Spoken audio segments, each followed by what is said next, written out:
네, 기도하겠습니다. 하나님, 감사합니다. 오늘도 주의 말씀을 따라서 응답받는 하루가 되게 하여 주시옵소서. 예수 그리스도의 이름으로 기도합니다. 아멘. 하나님 말씀은 민수기서 36장입니다. 민수기서 36장 5절부터 7절까지 말씀을 보겠습니다.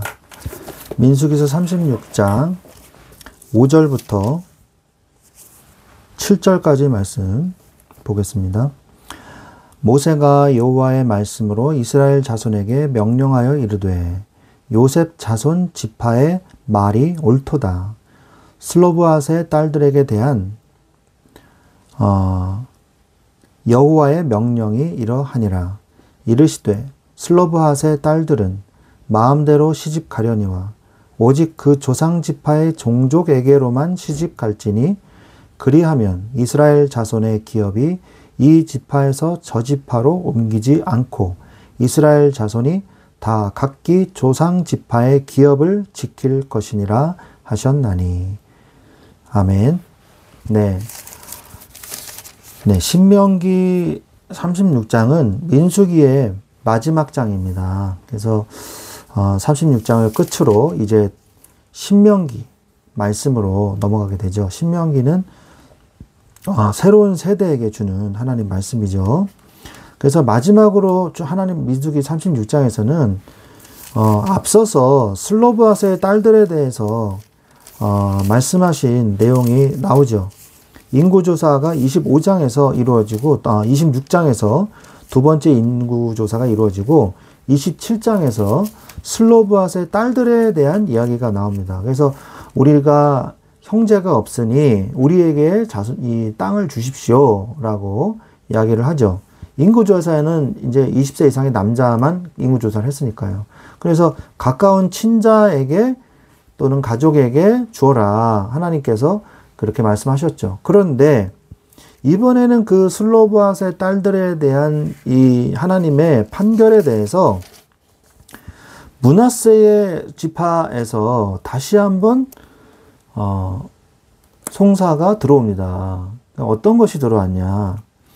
만약에 이 슬로브앗의 딸들이 다른 지파의 남자들이랑 결혼을 하면 그 딸들의 가졌던 지파의 그 땅이 므낫세 지파의 땅이 결혼한 남자의 지파 쪽으로 땅이 넘어가지 않습니까? 이것은 희년이 되어도 자기 땅으로 돌아오지 아니하고 슬로브앗의 딸들의 땅으로 돌아오니까 결국에는 영영이 우리 지파에서 남의 지파로 땅이 넘어가지를 않습니까? 이것은 좀 고려해 주십시오 하고 송사가 들어온 거예요. 그래서 모세가 하나님께 다시 또 여쭤봅니다. 그 여쭤보고 하나님께서 해주신 말씀이 바로 오늘 말씀이죠. 그래서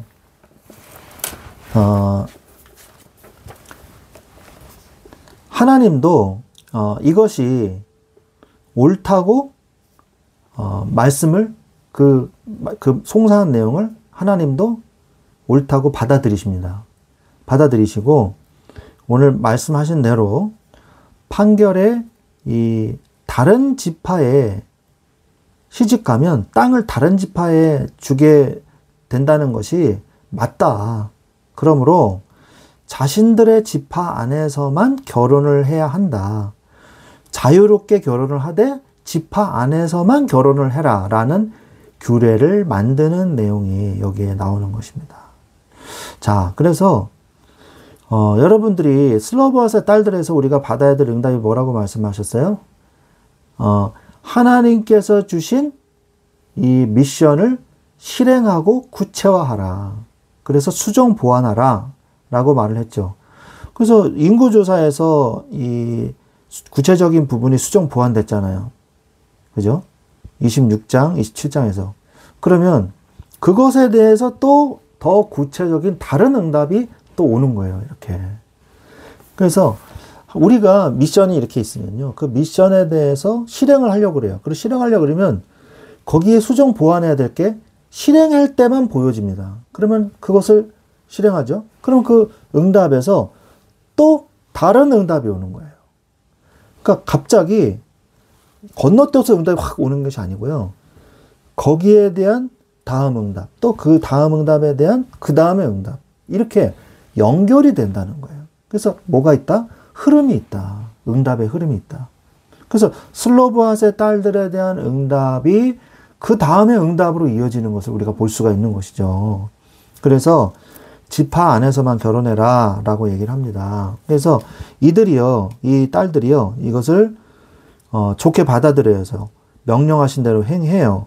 그래서 숙부의 아들들의 아내가 되는, 그러니까 조카죠. 그러니까 그 사촌들이죠. 사촌들과 결혼을 하는 것으로 아름답게 마무리가 됩니다. 이 당시에는 이제 사촌도 결혼할 수가 있었거든요. 그래서 하나님께서 우리에게 주신 이 나의 기업을 찾아내고 받으시기 바랍니다. 그리고 나의 기업을 찾아내고 받은 후에 그 다음엔 어떻게 해야 돼요? 나의 기업을 지키시기 바랍니다. 나의 기업을 지켜야 돼요. 하나님께서 우리에게 주신 기업을요, 받는 데만 열중하고요, 뒤로 다 빠지고 있는데 그냥 멍청하게 있으면 안 돼요. 내가 받은 응답을 다시 확인하고 그러면서 뭐로 해야 돼요? 정말 나의 삶, 나의 습관, 이게 돼야 돼요. 그래야 내 것으로 만들어야 돼요. 하나님 주신 응답을. 이 하나님 주신 나의 기업을 지키십시오. 그 다음에 세 번째로 하나님이 나에게만 주신 고유의 기업이 있습니다. 그것이 나의 기업이요, 나의 유업이거든요. 나에게만 주신 게 있단 말이에요. 12지파에게만 주신 고유의 땅이 있듯이 우리에게만 주신, 나에게만 특별히 주신 그 응답이 있거든요. 그 응답을 여러분들이 누리시기를 바랍니다. 자, 그래서 이제 민수기가 끝이 났습니다. 민수기를 우리가 전체 내용을 좀 보자면, 민수기는 싸움에 나갈 만한 자를 처음에 계수했어요. 그리고 민수기서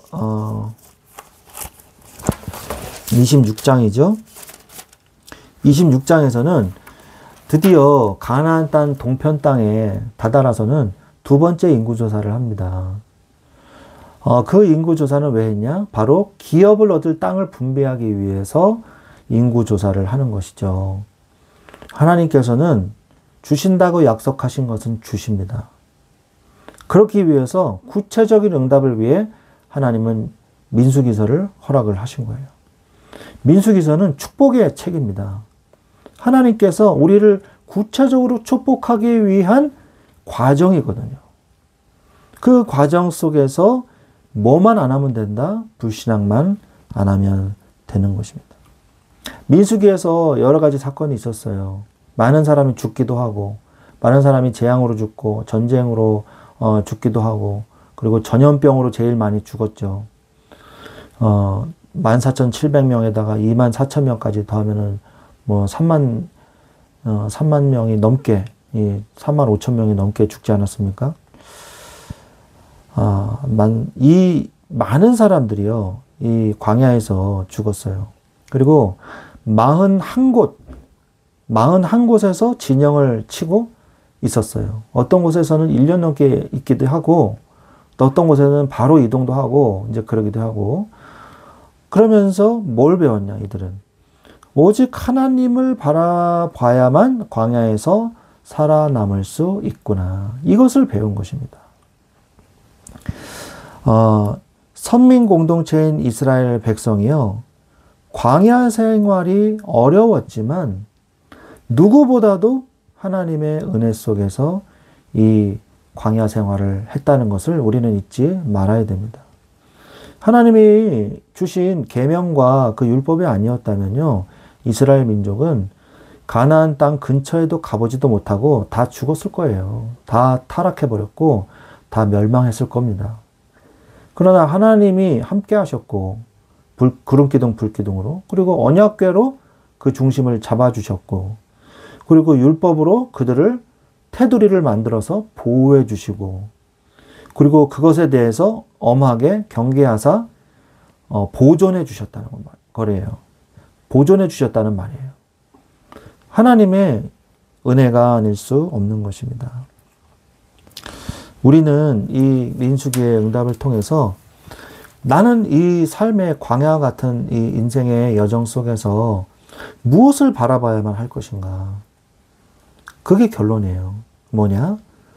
불신앙하지 말고 하나님의 언약을 믿어라. 그게 하나님께서 광야에서 우리에게 주시는 메시지입니다. 여러분의 인생에서 절대로 불신앙하지 마십시오. 낙심하지 마시고 하나님의 언약을 믿으십시오. 그 언약을 믿고 따라가십시오.